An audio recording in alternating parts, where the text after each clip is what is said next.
Good morning and welcome to JChats with Bender JCC CEO Josh Bender. Josh's guests today are our Bender ECC leadership team, Rabbi Sarah Mayton and Brenda Footer. Good morning, everybody, Bender JCC community and the larger community. Thank you for joining us today.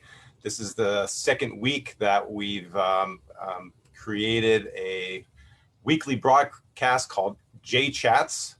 It's an opportunity to get to know the Bender JCC community, and in particular, all the wonderful things happening in the walls and beyond at the Bender JCC. I am joined today with two of our staff members. We have Rabbi Sarah Mayton, who is the director of the Bender Early Childhood Center here at the Bender JCC, and Brenda Footer, who is our assistant director.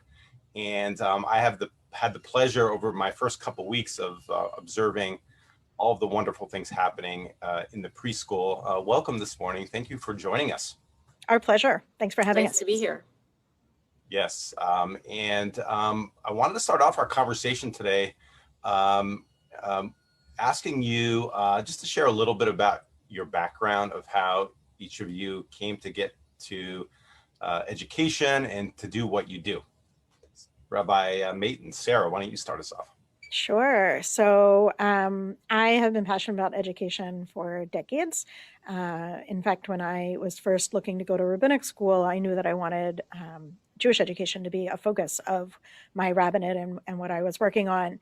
And it was in the course of my work that I came into early childhood education specifically and discovered this connection between my Jewish values and my passion for Judaism and working with our youngest students. So I've been in early childhood education for a little bit over a decade. Started out as a teacher in a Jewish preschool and have worked up to being a director in the community. And I am absolutely thrilled to be here. Thank you. Brenda, so how did you get your start in education? At a very early age, my mother was a teacher, and so I was in her early childhood classroom from very young, and it became clear to me that that was the way that I wanted to pursue my life. I was a early childhood educator in a classroom for about 20 years. And the last 10 years or so, I've been in administration in various places. So it's a lifelong love for me. Excellent. Thank you. And I had the chance to observe some of the professional development opportunities for teachers last week, and it was really just wonderful to see everybody in action. For those watching right now, why don't we share with them a little bit about what it is about our early childhood program.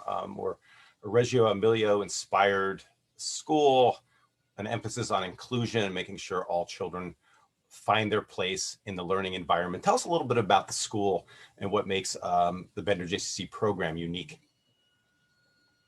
Go ahead, Brenda. Do you want to talk about being Reggio inspired? Sure. So very briefly, Reggio Emilia is a town in Italy that's world renowned for its early childhood education. And many schools all over the world have taken on inspiration from their schools.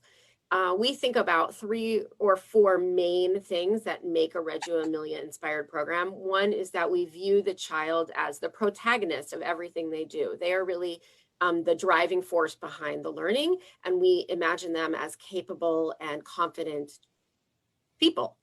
The second is that we view the environment as the third teacher after the parents and the educators. The environment is a strong part of what we do, and we make sure that it's aesthetically beautiful and interesting and provokes learning and encourages children to explore. Now I'm going to forget what I said the third thing was. Sarah, we talked about it. Do you remember, Sarah, what I was going to say? But that the constant lifelong learning, I would say, is another thing. We put a great emphasis on the learning of the teachers and that they are researching along with the students. So they're always curious and asking questions about what's happening in the classroom, what they observe, what predictions they can make, how they can think of where children will be moving next. One thing that I would add is our focus on including parents through our documentation and communication. We send home daily emails about a learning moment in the class and make sure to connect with parents weekly about their own child's unique development. I was having a conversation with a parent just this week about her experience in our preschool versus a previous preschool that she was in that didn't reopen due to COVID. And some of the things that she highlighted for me that she felt set our program apart from her previous one was our real focus on knowing each child individually. She really felt like her child was thriving in a way that he didn't, that even though he loved his previous preschool, that they didn't know him the way that we do and didn't tailor his experience to his interests and his particular social emotional needs. She also talked about that she felt our values were apparent in absolutely everything we did. So whether we're explicitly using the language of our values in English or in Hebrew, or the way that we're speaking to and including children and talking to them about the importance of community and respect and inclusion, she felt that our values really shone through in absolutely every aspect of our program, which I was very proud of. Excellent. Kol hakavod. That's really impressive. And I do enjoy seeing the documentation around the building and understanding sort of the emphasis on the learning process versus like the product, you know. Exactly. Absolutely. And, yeah, absolutely. And student centered. The piece, you know, that I've also been really impressed with is, you know, listen, it's everyone knows how incredibly challenging it has been to operate a preschool through the pandemic. And thankfully, the Bender JCC, we've been able to, thanks to your leadership, have been able not only to operate our preschool, but to really create an environment that I think has given families normalcy and hope and inspiration during a time when everyone needs it so much.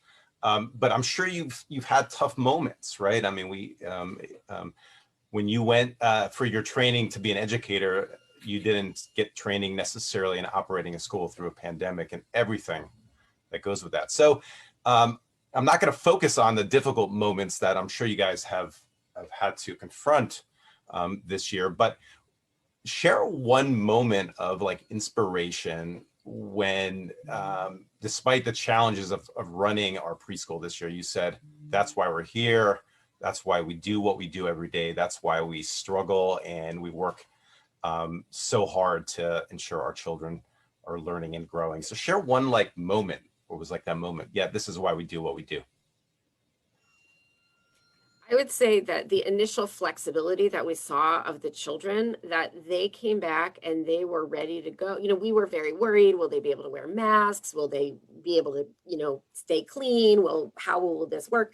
And the incredible ability of the children to just get into school, run with it, wear a mask every day, no complaints about it, know that they're keeping their friends safe by doing that, and that inspiration that the families feel safe and trust us with their children, and that the children feel safe here has been huge for me. Yeah, we spent a lot of time preparing our staff for the possibility of children coming back with signs of trauma or difficulties separating from parents after being home for many, many months, getting, you know, direct family attention, and the children's flexibility and ability to adapt. We have not seen any signs of trauma, just joy at being back in preschool and with their friends has been really great. For me, one of those moments that, you know, sort of check the box of, yep, this is why we do what we do, is a parent of one of our 4-year-olds told me that when her daughter was home, she'd become sullen and angry and just sort of shut down. She was not thriving at home. And once she came back, she felt like she got her daughter back. And that was everything to me. Unbelievable. That's really, really powerful and really illustrates the incredible work that you are doing this year. If you're just joining us, we're talking with Rabbi Sarah Mayton, the director of Bender Early Childhood Center, and Brenda Footer, our assistant director.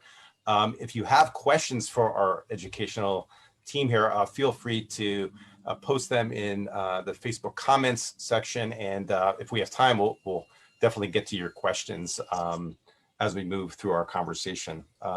So you kind of touched on some of these, the sort of the learning and the observation of how the children have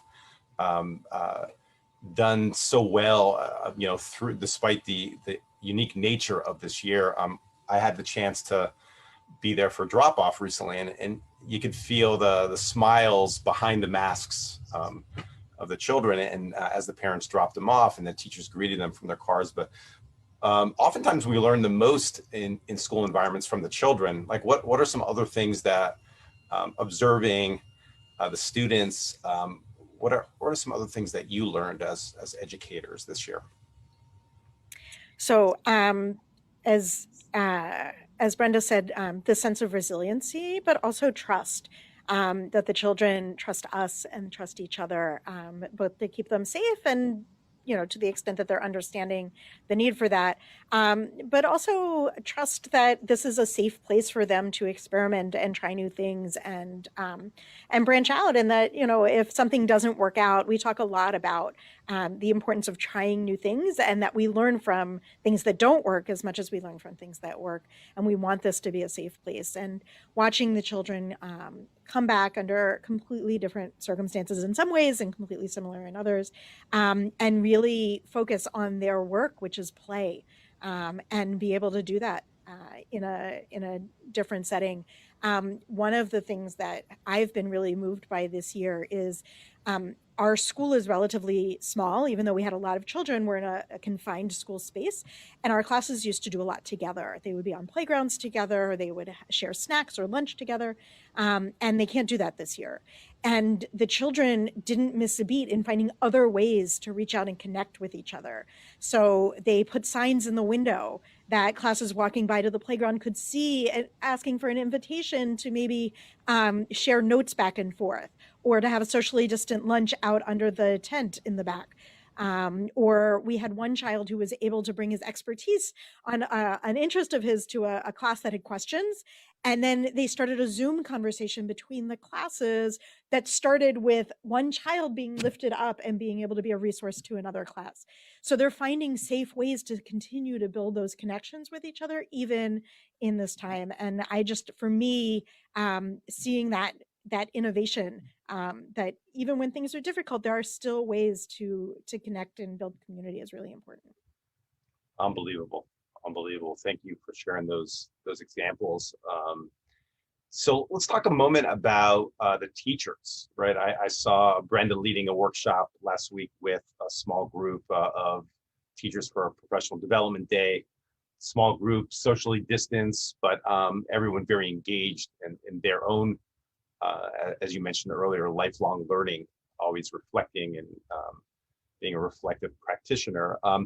What is it like for the teachers this year, and what have you seen in this peculiar year of leading a preschool? What would you say about the teachers and their resilience? I think that they've been incredibly resilient. We're a much smaller staff than we were last year, and the group that is here are all people that really made a strong commitment and said, even with this pandemic, we believe in the school, we want to be here, and so they have been absolutely incredibly resilient. And they also, even though we were a school that used to have many professional development meetings during the day, where teachers could get together during the day and learn together, and that's not possible now. They've continued their commitment to learning together. There was a group that during the pandemic started a book club, or while we were it's still a pandemic, but while we were at home before the school reopened, we inspired us to read a book together and discuss it. And they are continuing to learn, continuing to take online workshops, and at the professional development that we had this week, we heard at the end of it how grateful they were to have an opportunity to do some hands-on learning as adults.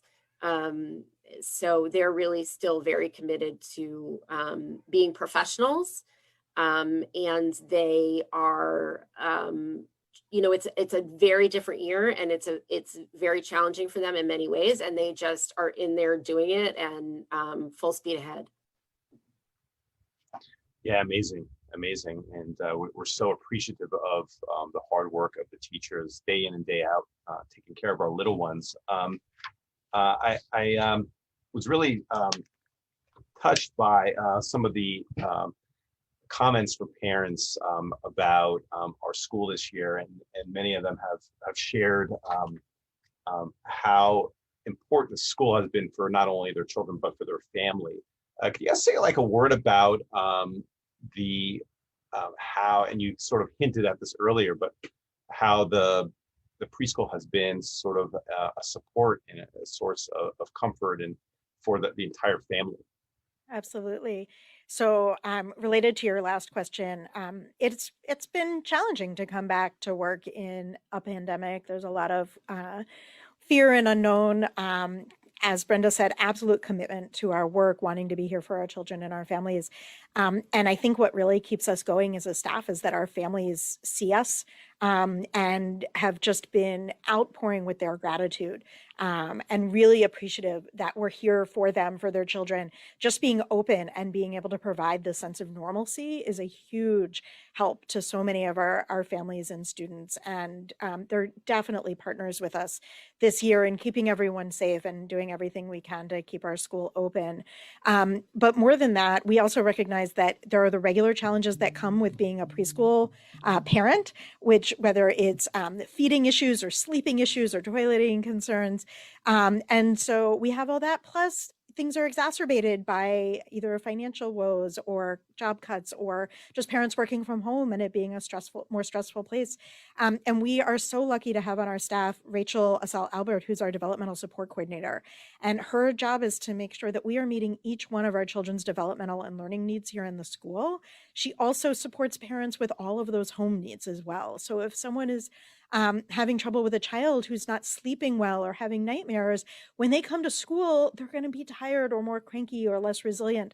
And so it is absolutely our job and our role to support the parents both at home and at school. And so we have that resource that's available to support our children and families through whatever they're going through right now. And I think, it's a very different year. Parents may not come in the preschool this year, according to state licensing regulations. And so we've made an extra effort to reach out to parents in every way that we can. We send a daily learning email. Each teacher is also, in addition to the daily email about the whole class, sends an individual email to parents about their child once a week. And we have monthly meetings of like a sort of a schmooze Zoom meeting of parents and teachers every month so that they can build that community that they might have built, at drop off and pick up, spending time in the classroom. So we're really trying to eke out every minute that we can connect with them and make sure that they do feel like they know what's happening in our school and that we're partners with them. Great, thank you both. I wanted to share, I shared this with a few people, and I thought it was just a beautiful quote from a parent. Someone had seen some photos on Facebook of our teachers in their professional development workshop. The quote, the comment was, "We are so grateful to the amazing teachers and staff at the Bender JCC preschool. Thank you for keeping our daughter safe, engaged, and so happy every day. Your commitment to enriching our community's children is truly inspiring." I hope both of you feel really good about the success that we have seen in our school this year, and we thank you both for your leadership. For those of you who have tuned in, we've had a great conversation with Rabbi Sarah Mayton, the director of our Early Childhood Program, and Brenda Footer, our assistant director. So the last question before we wrap up, we're heading getting to the end of our time together, and this has been just a great conversation. We're getting ready to kick off, registration for the next school year, believe it or not. And I wonder what are some things going through your mind in terms of planning next year, given what you've learned this year, given the experiences that we've seen this year through the pandemic? So I definitely think that there are some ways that we've made lemonade out of lemons this year, that even if things return more to normal with the vaccine on its way, that we definitely want to hold on to. The ways that we've reached out to parents, as Brenda said, connecting about each individual child regularly, having regular class check-ins where the family can build community and also provide that back and forth feedback between teachers and parents. We want to continue. While Zoom has not been an ideal way for us to have some of our specials like music and Shabbat Sing, it has been an incredible way for us to include family members who maybe don't have time during the day to take off to join us for Shabbat, or grandparents who live across the country who might miss a child's birthday celebration in preschool but would love to join in via Zoom. So even if we are able to welcome guests back into the school or have Shabbat in the lobby again, we definitely want to continue using the technology and resources that we have and that we've learned to build a bigger community and to be more inclusive, whether it's of children who can't come back because of medical issues, or like I said, family that may be extended that want to join us but can't get here physically. Absolutely, that technology piece. It will be really interesting to see how we continue to harness the power of technology even beyond the pandemic. If someone's listening out and they're like intrigued by what they're hearing and they want to learn more about our preschool, what is the next step for them? So they can email us at preschool@benderjccgw.org, and we'd be happy to reach out, schedule a tour. We have some open houses coming up. Information is on our website, December 22nd, and then we also have one in January that you can meet all of us online and take a virtual tour of our preschool. So we hope that if we've intrigued you today, we've interested you in finding out more about our program, you'll reach out. We would love to tell you about it. And registration for summer and the school year next year should open in mid to late January. Excellent. Well, thank you both for your time. I know it's hard for you to get away from the students and teachers. We really appreciate your time. And again, thank you for your leadership this year. And it's been a great conversation. Great. Thank you so much for having us, Josh. Thank you so much.